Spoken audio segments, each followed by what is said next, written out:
सभी भाई बहनों को जय मसीह की। प्रेरितों के काम अध्याय 21 1 से 40।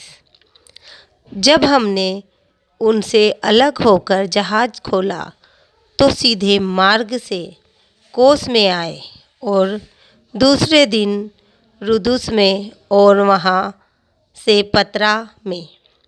वहाँ एक जहाज फिनीके को जाता हुआ मिला और हमने उस पर चढ़कर उसे खोल दिया। जब साइप्रस दिखाई दिया तो हमने उसे बाएं हाथ छोड़ा और सीरिया को चलकर सुर में उतरे, क्योंकि वहाँ जहाज का माल उतारना था। चेलों को पाकर हम वहाँ 7 दिन तक रहे। उन्होंने आत्मा के सिखाए पौलुस से कहा कि यरूशलेम में पाँव न रखना। जब वे दिन पूरे हो गए तो हम वहाँ से चल दिए और सब ने स्त्रियों और बालकों समेत हमें नगर के बाहर तक पहुँचाया और हमने किनारे पर घुटने टेक कर प्रार्थना की। तब एक दूसरे से विदा होकर हम तो जहाज पर चढ़े और वे अपने अपने घर लौट गए। तब हम सूर से जल यात्रा पूरी करके पतुली मरीस में पहुँचे और भाइयों को नमस्कार करके उनके साथ एक दिन रहे। दूसरे दिन हम वहाँ से चलकर कैसरिया में आए और फिलिप्पुस सुसमाचार प्रचार के घर में, जो 7 में से एक था, जाकर उसके यहाँ रहे। उसकी 4 कुंवारी पुत्रियाँ थीं जो भविष्यवाणी करती थीं। जब हम वहाँ बहुत दिन रह चुके तो अगबुस नामक एक भविष्यद्वक्ता यहूदिया से आया।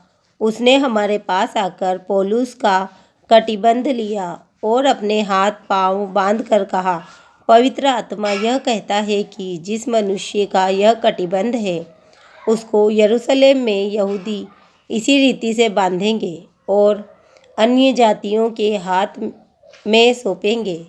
जब हमने ये बातें सुनी तो हम और वहाँ के लोगों ने उससे विनती की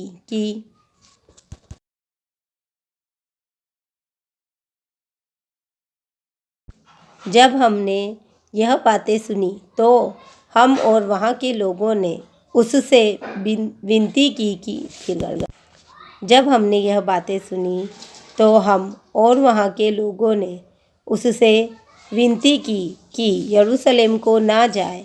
परंतु पौलुस ने उत्तर दिया, तुम क्या करते हो कि रो रो कर मेरा दिल तोड़ते हो। मैं तो प्रभु यीशु के नाम के लिए यरूशलेम में न केवल बांधे जाने ही के लिए वरन मरने के लिए भी तैयार हूँ। जब उसने न माना तो हम यह कहकर चुप हो गए, प्रभु की इच्छा पूरी हो।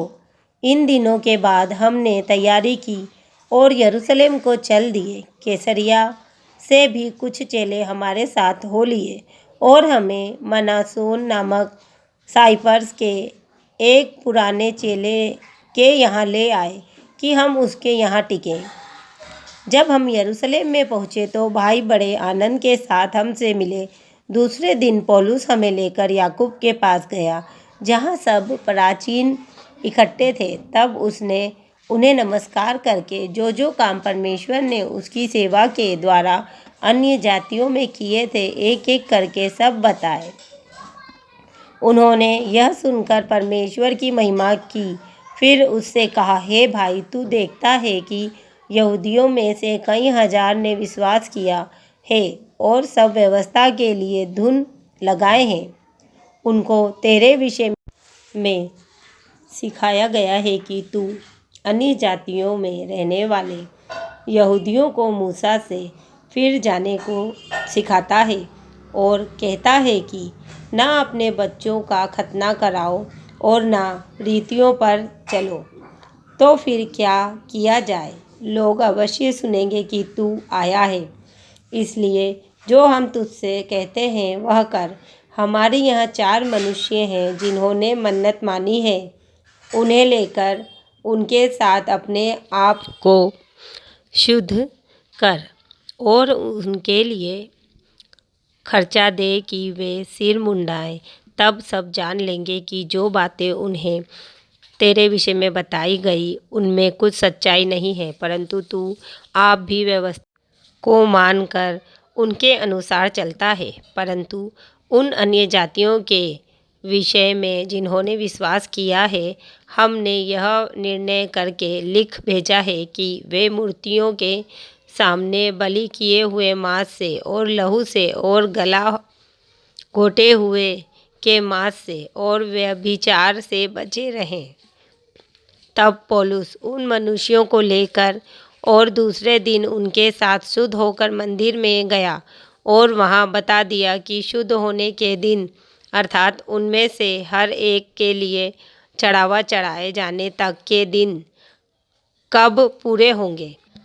जब वे 7 दिन पूरे होने पर थे तो आसिया के यहूदियों ने पौलुस को मंदिर में देखकर सब लोगों को उकसाया और यूं चिल्ला कर उसको पकड़ लिया, हे इज़राइलियों, सहायता करो। यह वही मनुष्य है जो लोगों के और व्यवस्था के और इस स्थान के विरोध में हर जगह सब लोगों को सिखाता है, यहाँ तक कि यूनानियों को भी मंदिर में लाकर उसने इस पवित्र स्थान को अपवित्र किया है। उन्होंने इससे पहले इफिसुसवासियों त्रुफिमुस को उसके साथ नगर में देखा था और समझे थे कि पौलुस उसे मंदिर में ले आया है। तब सारे नगर में कोलाहल मच गया और लोग दौड़कर इकट्ठे हुए और पौलुस को पकड़कर मंदिर के बाहर घसीट लाए और तुरंत द्वार बंद किए गए। जब वे उसे मार डालना चाहते थे तो पलटन के सरदार को संदेश पहुंचा कि सारे यरूशलेम में कोलाहल मच रहा है।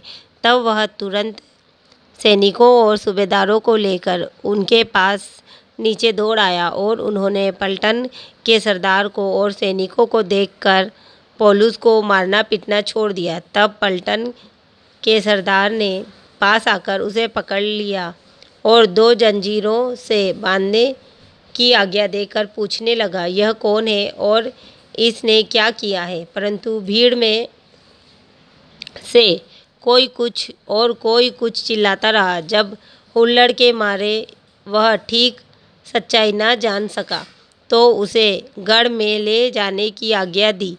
जब वह सीढ़ी पर पहुंचा तो ऐसा हुआ कि भीड़ के दबाव के मारे सैनिकों को उसे उठाकर ले जाना पड़ा, क्योंकि लोगों की भीड़ यह चिल्लाती हुई उसके पीछे पड़ी थी, इसका अंत कर दो। जब वे पौलुस को गढ़ में ले जाने पर थे तो उसने पलटन के सरदार से कहा, क्या मुझे आज्ञा है कि मैं तुझसे कुछ कहूँ? उसने कहा, क्या तू यूनानी जानता है? क्या तू यह मिस्री नहीं जो इन दिनों से पहले विद्रोही बनाकर 4000 कटारबंद लोगों को जंगल में ले गया? पौलुस ने कहा, मैं तो तिर्तुस का यहूदी मनुष्य हूँ, किलिकिया के प्रसिद्ध नगर का निवासी हूँ। मैं तुझसे विनती करता हूँ कि मुझे लोगों से बातें करने दे। जब उसने आज्ञा दी तो पौलुस ने सीढ़ी पर खड़े होकर लोगों को हाथ से संकेत किया। जब वे चुप हो गए तो वह इब्रानी भाषा में बोलने लगा।